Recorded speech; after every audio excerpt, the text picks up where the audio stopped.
وده الجزء التاني من فيلم باجي. لايك للفيديو، عايزين نوصل 1000 مشترك بسرعة. يلا ركز معايا واسمع القصة للنهاية. وبيبدأ الفيلم بعصابة بيكونوا مراقبين العربية دي، وبيستنوا العربية لحد ما وقفت قدام الحضانة، وبيلبسوا أقنعتهم وبيروحوا يضربوا البنت اللي في العربية وبيرموها بره العربية.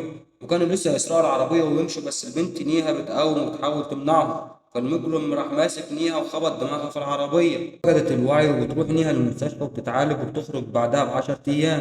ونيها كانت حاسة إنها وحيدة ومحدش جنبها. وبنشوف روني ضابط في الجيش الهندي وبيكون بيقبض على إرهابي في كشمير، والمنطقة دي كانت مليانة إرهابيين. وروني ربط الإرهابي في مقدمة العربية وطلع من المنطقة، وكل الإرهابيين كانوا خايفين يهجموا عليه روني. وبعدها بيرجع روني للوحدة بتاعته، بيقول له تليفونك قاعد يرن من الصبح، في رسالة كمان جات لك. بيفتح روني الرسالة الصوتية واللي بتكون من نيها، ودي أول مرة إنها تتصل بروني من 4 سنين، وبتقول له أنا محتاجة لك. وروني مش بيكون مصدق إنه سمع صوتها من تاني، وزميله بيقول له بلاش ترجع تاني للبنت دي، وهي ليه بترجع تتصل بيك بعد كل السنين دي؟ بس روني ما بيسمعلهوش، وبيروح جهز شنطته وبيألف في صور نيها اللي كانت معاه في الشنطة. وبيروح بيطلب من القائد أجازة. بيقول له أجازة إيه؟ بيقول له أجازة عنده ظروف يا فندم. فالقائد قال له الجيش مفيش حاجة اسمها ظروف. فارون قال له أنا بقالي 4 سنين ما طلبتش أجازة. فالقائد قال له عشان كده مش هينفع أديك أجازة، أنت أكيد نسيت إزاي تتعامل مع البشر. فارون قال له أوعدك هتغير من جديد يا فندم. فالقائد بيقول له قدامك 7 أيام وترجع بعدها للوحدة بتاعتك، واوعى تتأخر وترجع لي في اليوم الثامن. روني بيشكره وبيسيبه وبيمشي، وهو في السكة وماشي بيفكر ذكرياته مع نيها. وبيفتكر روني أول يوم شافها فيه في البداية. واحدة صاحبة نيها بتروح تقول لها أنا جبت الرقم الواد القمر اللي اسمه روني ده، بتتصل بيه على طول. والبنت بتفضل تعاكس فيه وبتقول له ممكن تقول لي عملت عضلاتك دول إزاي؟ وروني بيقول لها مين معايا؟ فالبنت قالت له هتفرق كتير يعني لو البنات قالوا لك أساميهم بتتكلم معاهم عادي. فروني قال لها أنتم مفكرين نفسكم بنات أصلا؟ فنيها بتتعصب وبتاخد التليفون من صاحبتها وبتقول له أنت إزاي تكلمها كده أصلا؟ بيقول لها انتوا اللي اتصلت بيا. فانيا بتقول له انت جالك الشرف اني اتكلمت معاك، شبان كتير نفسها تبقى محظوظه وتبص لي حتى بصه واحده. فارونا قال لها يا للدرجه دي انت وحشه؟ بتقول له انت لو شفتني هتقع في حبي. فارونا قال لها بجد؟ طب تعالي نجرب كده. وبيخبط على كتفها وهي بتبص له، وفعلا رونا اول ما بيشوفها وقع في حبها، وهي بتسيبه وبتمشي. بتروح نيها تتكلم مع ابوها، وابوها بيقول لها في شاب محترم اسمه شوكار متقدم لك ولازم تقابليه وتقعدي معاه. وهو ساعتها بيظهر روني وبيعدي من جوه العربيه، بيقول لها انا فعلا وقعت في حبك. روني عرف عنها كل حاجه، وبيقول لها ده الطبيعي، الشخص بيعجب بحد عشان 3 حاجات. اول حاجه فيك انك تشتغل على نفسك وشاطره في الدراسه، مش زي بقى البنات مقضيينها لعب واحتفالات. والسبب التاني ان قلبك كبير.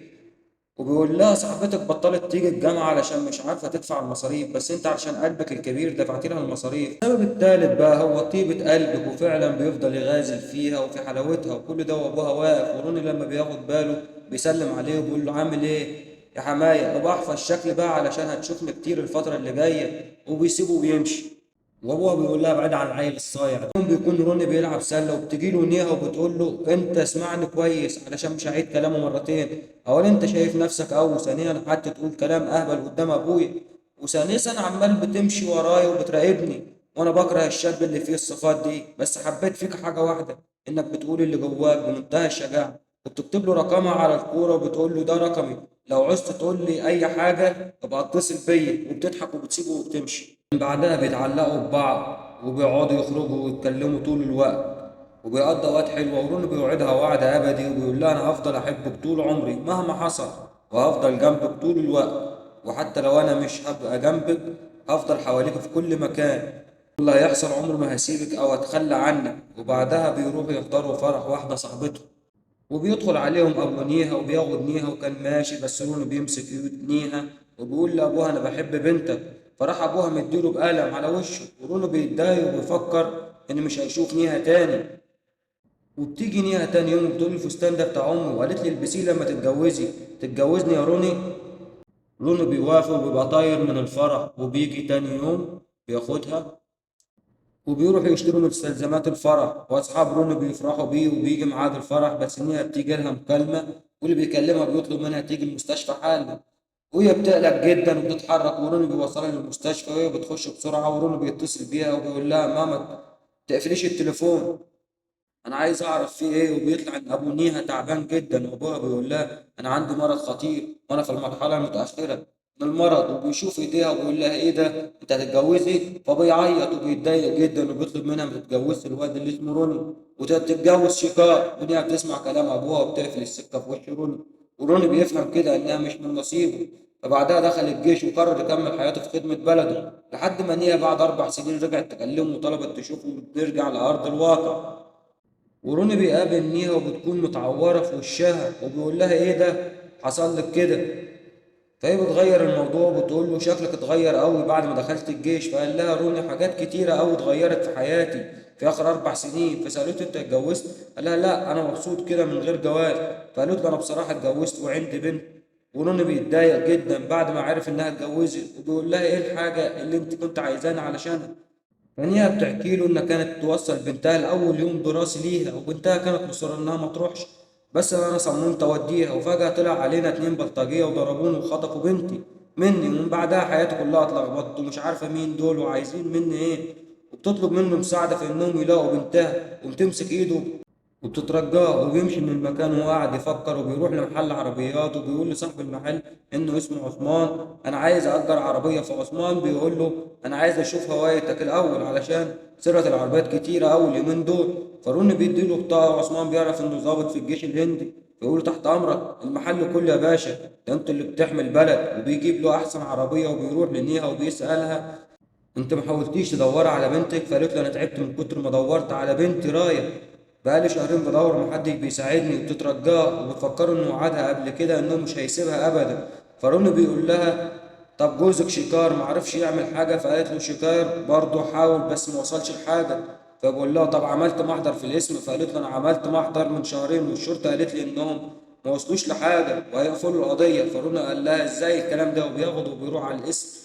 والظابط لما شاف نيها قال لها تعالي اتفضلي يا نيها، وبيديها ملف القضيه بتاعت خطف بنتها وبيقول لها وقعها علشان نقفل القضيه. فبتزعق له وبتقول له ازاي تقفل القضيه بالسهل كده؟ فقال لها بقالنا شهرين بندور وما وصلناش لحاجه، يلا امضوا خلصينا. فاروني بيمسك ملف القضية وبيعرف مكان الحضانة بتاعة رايا اللي اتخطفت عندها. فالظابط بيشد الملف من ايد روني وبيقول له انت مفكر نفسك في المكتبة؟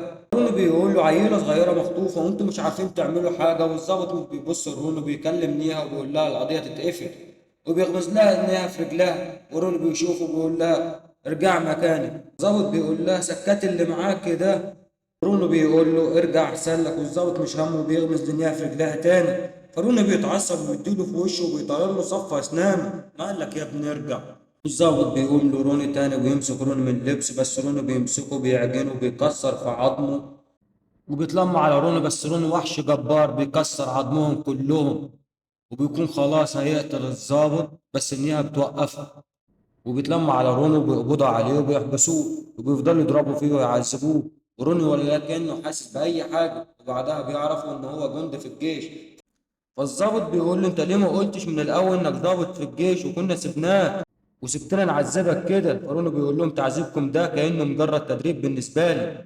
بعدها بيوصل لرئيس القسم اللي اسمه شير، وبيبقى جه مخصوص علشان الحوار بتاع روني.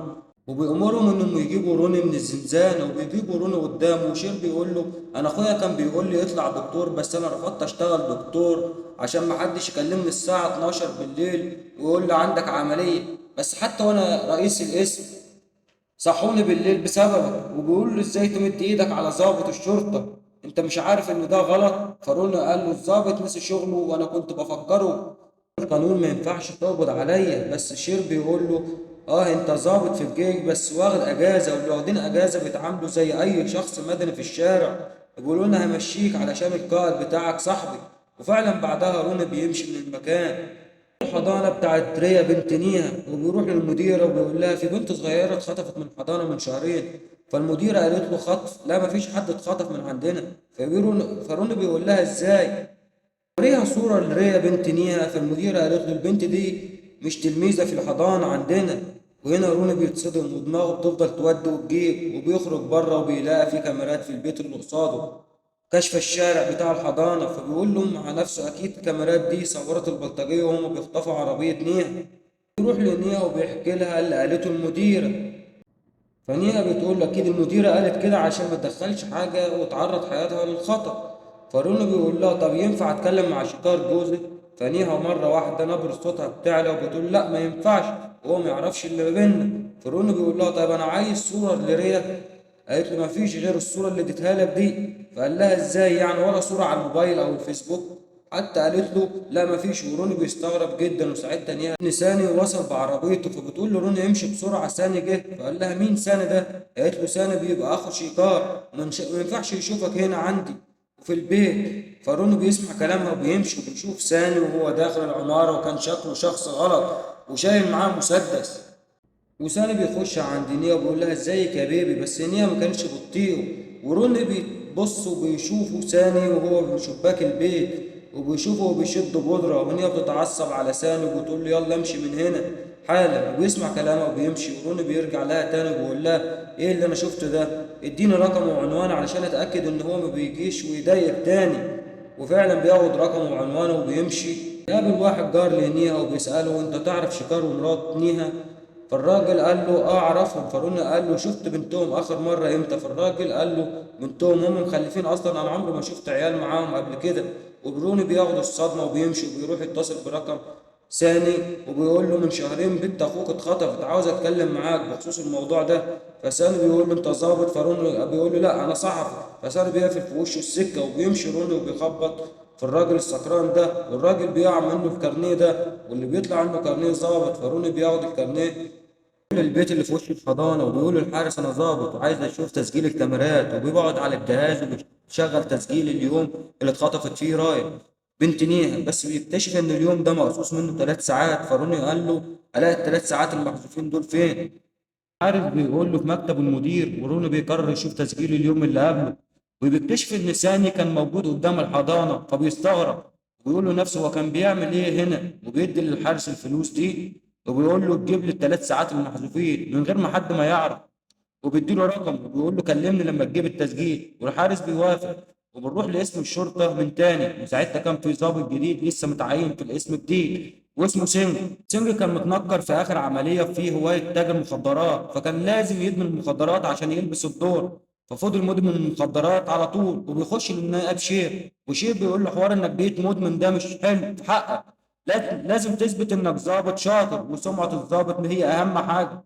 وبعدها روني بيروح يراقب ثاني وعصابته، وبيفضل ماشي وراهم وبيشوفهم بيشتروا مخدرات من عثمان، وبيصدق روني لانه كان مفكر عثمان شخص طيب. وروني بيجري وراه علشان يلحقهم، بس هم بيكونوا اختفوا. وواحد فيهم بيظهر من وراه وبيرفع عليه السلاح وبيسأله انت مين وعايز ايه؟ روني بيلف بسرعة وبيدور فيهم الضرب، وبياخد منه السلاح وبيرفع على واحد منهم وبيسأله فين الراية؟ والراجل بيقول له أنا معرفش حد بالاسم ده. فروني بيسيبه وبيروح لعثمان وبيقول له مين اللي كانوا معاك دول؟ عثمان بيقول له روني دول كان ناس تايهة وأنا بدلهم على المكان. وروني بيشوف كيس الفلوس اللي قدامه، بيقول له ناس تايهة هيدفعوا لك كل الفلوس دي علشان يسألوك على العنوان. بيقول له بصراحة كده أنا بتاجر في المخدرات، والمنطقة دي كلها ناس شمال، ونصيحة مني ليك قبل ما تاخد أي خطوة فكر فيها كويس. فارونو بيطلع له صورة رايا وبيقول له أنا بدور على البنت دي، بس عثمان بيقول له أنا ما شفتهاش قبل كده. فارونو بيقوم منزل إعلان في الجورنال عن اختطاف رايا، بيحط صورتها ورقم تليفونها، وبيحط جايزة مالية اللي يقدر يلاقيها. ثانيها بتتصل بروني وتقول ليه عملت كده، اللي خطفها هياخد حذر. فاروني بيقول لها ما عنديش حل تاني.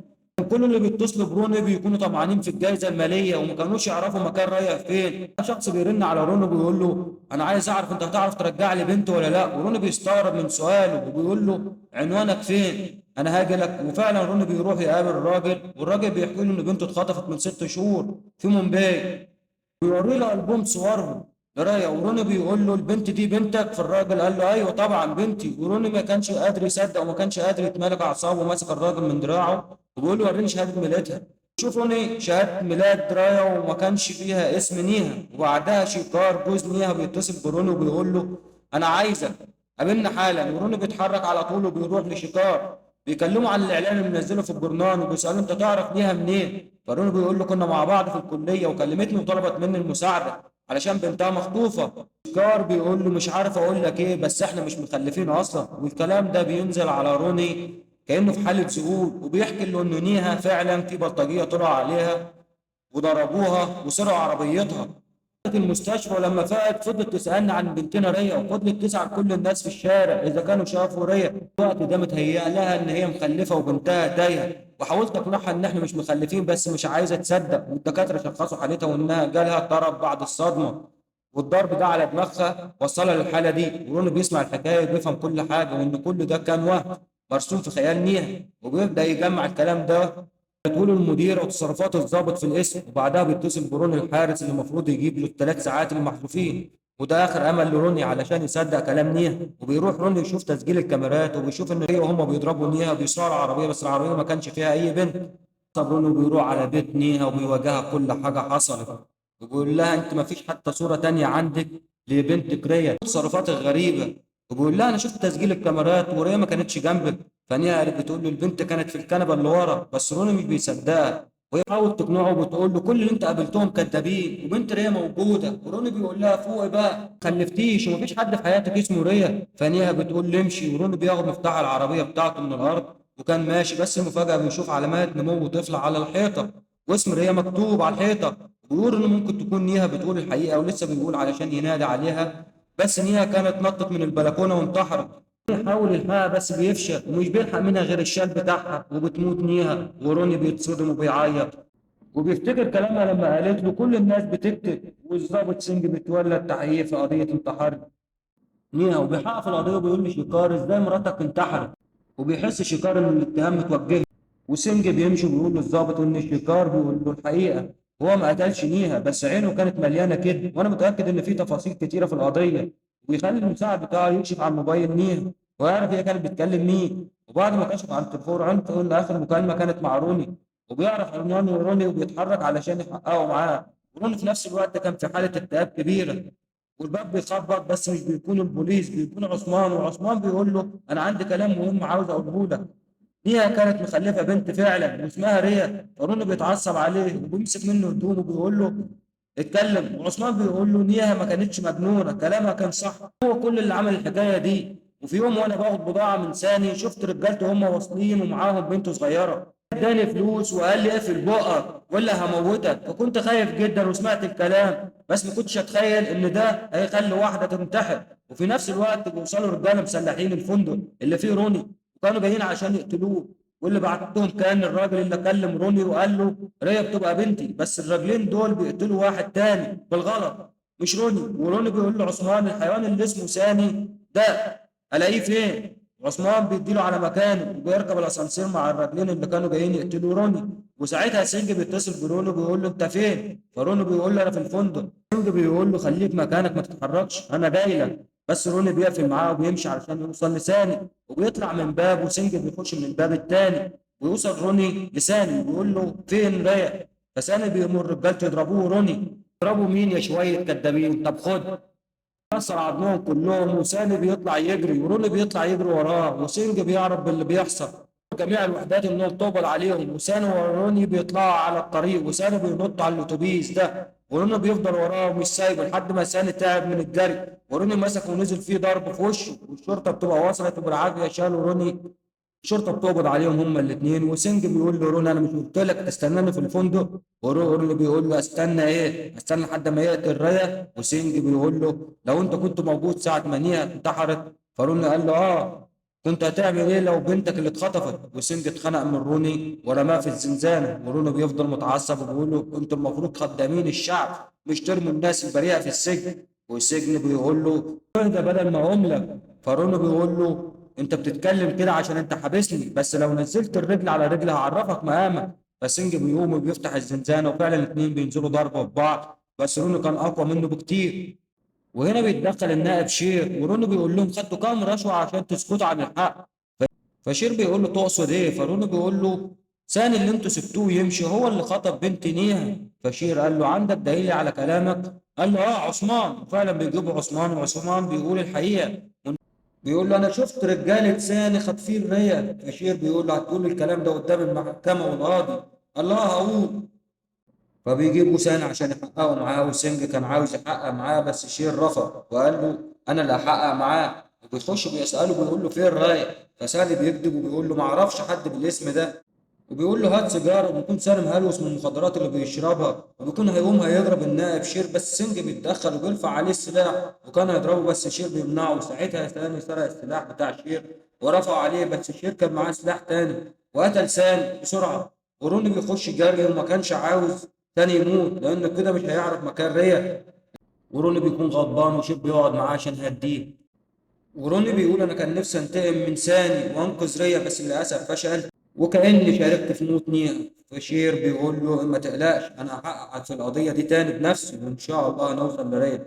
وبعدها بنروح لعثمان وبيطلعوا عليه الاتنين بلطجية اللي كانوا جايين يقتلوا روني في الفندق، وبيقع العكاز من عثمان وبيفضلوا يعذبوا فيه بأبشع الطرق. قبل ما يموتوه بيكسروا له كمان رجله التانية، وساعتها بيوصل روني وبيندع على روني عثمان. فالاتنين البلطجية سمعوا وراحوه واستخبوا. وروني لما شاف عثمان على الأرض بيجري عليه، ولسه عثمان هيحذر روني، بس المجرمين بيخنقوا روني بسلسلة حديد، وروني بيتخلص منهم بس بيختفوا فجأة وبيفضلوا يضربوه ويختفوا بعدها ويظهروا تاني ويتكرر عليه وبينزلوا في ضرب في روني. بيقول لهم خلصت يلا جه دوري، وبيمسك الاتنين وبيضرب بكل افتراء، والاتنين ما كانوش عارفين يسدوا قصاد روني، وبيعذبهم بنفس الطريقة اللي عذبوا بيها عثمان. كل عثمان بس عثمان كان خلاص بيودع وبيموت، وتليفون واحد من البطارية بيرن، فروني بيروح يمسكه. وهنا بيتصدم لما بيلاقي إن في رسائل جاية من النائب شير، وكان مصور روني وبعتوا الاتنين البلطجية عشان يقتلوه. يعني بيطلع ان النائب شير هو اللي ورا الحدوده دي كلها. وروني بيتعصب ويمسك واحد منهم وبيقول له الاقي شير فين انت؟ فالبلطجي بيقول له هتلاقيه في الغابه، بس حواليه رجاله مسلحه كتير جدا ولكنها قاعده عسكريه تبع الجيش. روني بيخلص عليه وبيتحرك للغابه في نفس الوقت. والضابط سنج بيشوف تسجيل الكاميرات يوم ما نيها ماتت، وبيشوف روني في الكاميرات وبيعرف انه كان موجود عندها في البيت عشان يقبض عليه. وبيوصل روني عند حدود الغابة، وعلى طول سلاح عربيات بتلف حواليه، بس روني بيلبسهم في بعض. وصل بعدها الغابة وبيبدأ اللي يقتل في رجالة شير واحد ورا التاني، وبعدها بيخش على اللي بعده. وشير بيعرف ان روني وصل وبيقول له رجالته خلصوا عليه عشان نعتبره شهيد، بس طبعا ده مش بيحصل. روني هو اللي بيشهد على موتهم، وبيخش على الرجاله اللي بعديهم وبيقتلهم كمان، خلص على اللي باقيين منهم. وفي الوقت ده بيوصل القائد بتاع روني في الجيش وبيبقى قبل الضابط سنج وساله قبضت على روني ولا لسه؟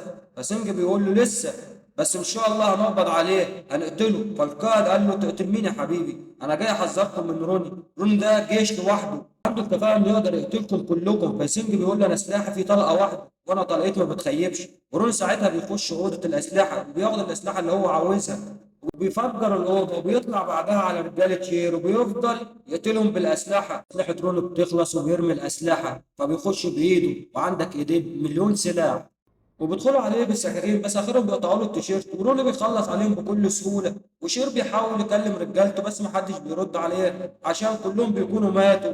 وروني لسه مكمل ومحدش قادر عليه. بتوصل طيارة فيها رجالة معاهم سلاح، وروني الكذاب بيفدي نفسه من كل الضرب اللي بيتضرب عليه، وبينط جوه الطياره وبيكسر في عظمهم، والرجاله اللي جوه بيرميهم، وبيسيطر على الطياره وبيضرب المعسكر كله. بيكون لسه في رجاله عايشه وبيضربوا على الطياره نار لحد ما بتنفجر، وبينزل منها روني وبيخلص على الباقيين. وهنا بيظهر شير وبيضرب روني بالنار، والرصاصه بتيجي في بطنه، بس اكيد روني مش هيموت، مش بعد الكذب ده كله ويجي يموت في الاخر. وبيجي يشير جنبه وبيقول له انا مش قلت لك ان هحقق في القضيه، واخلع انت من القضيه دي. وبيساله انت عايز ايه؟ فروني بيقول له عايز ريا. فشير بيقول له ريا لسه عايشه. وبيبدا شير يحكي له هو ليه خطف ريا، وبيحكي له انه بيجي تاجر مخدرات علشان زهق من الشغلانه وعايز مصدر دخل تاني، وجات له فرصه ذهبيه عن طريق ريا. وفي يوم كنت رايح المخزن عند ساني وخدت منه صندوق مخدرات، وسمعت ساعتها صوت بنت بتعيط. لقيت واحد رافع السلاح على ريا وكان هيقتلها، بس انا اتدخلت وقتلت الراجل ده واخدت ساني معايا ورحت الشكار وقلت له الحق اخوك كان عايز يقتل بنتك، بس طلع ان شيكار هو اللي امر ساني يخطف ريا علشان شيكار ما كانش بيحب بنته اطلاقا، ولكن ما امرش ساني يقتلها. وشير ساعتها طمع وجات له فكره، وشير قال له انا مش مهتم اذا كنت بتحب بنتك ولا لا، انا عندي بضاعه كبيره قربت توصل، وبما انك صاحب شركه شحن كبيره هتخلص لي القصه دي وهتجيب له البضاعه بتاعتي، وانا هفضل حابس بنتك عندي لحد ما تجيب البضاعه. وشجار قال له ماشي الكميه كبيره وهتقعد شهرين عشان توصل. فشير قال له شهرين البنت هتفضل عندي لحد ما البضاعه توصل. وشير بيقول لروني الغريب ان شيكار كان بيكره مراته وبنته جدا وكان عاوز يقتلهم، لما العصابة خطفت ريا راح حرق كل حاجة تخص ريا ومعها أي أثر لوجودها، وراح أقنع جيرانه وكل الناس اللي حواليها إن ريا بنته ماتت ونيا حاليا في غيبوبة وما ينفعش تصحى وتعرف إن ريا ماتت. فإحنا هنمثل عليها إنها ما كانتش مخلفة وإنها مريضة ومحتاجة تتعالج. فضل يتوسل ليهم وأقنعهم إنهم يكتبوا يقولوا إنه نيها ما خلفتش. وراح ادى رشوه للمدير والحارس بتاع الكاميرات ومسح الثلاث ساعات اللي على الكاميرات، وشير بنفسه امر بقفل القضيه بتاعت خطف ريا. وانا اللي قلت لساني خد السلاح مني عشان يكون ليا مبرر ان يقتله، ودي كانت الحقيقه وخطه شير بس. يقول لي انت عملت كل حاجه صح الا انك تخطف ريا وتخليها عندك. وبيقوم يضرب فيه وبيفضل يكسر في عظمه وبيفتكر نيها وانها ماتت بسببه. وشير بيقع وبياخد سلاح من على الارض وكان هيقتله، لكن ساعتها بيوصل الضابط سينج وبيقتل شير. ورودي بيقول له انا لسه ما متش، بس قول لي مكان ريا فين. وقائد الجيش بيجي وبيهدي روني وبيقول له خلاص الحرب انتهت. روني بيعيط بيقول له لسه ما لقيتش ريا. وسينج بيقول له للقائد قلت لك رصاصتي ما بتخيل.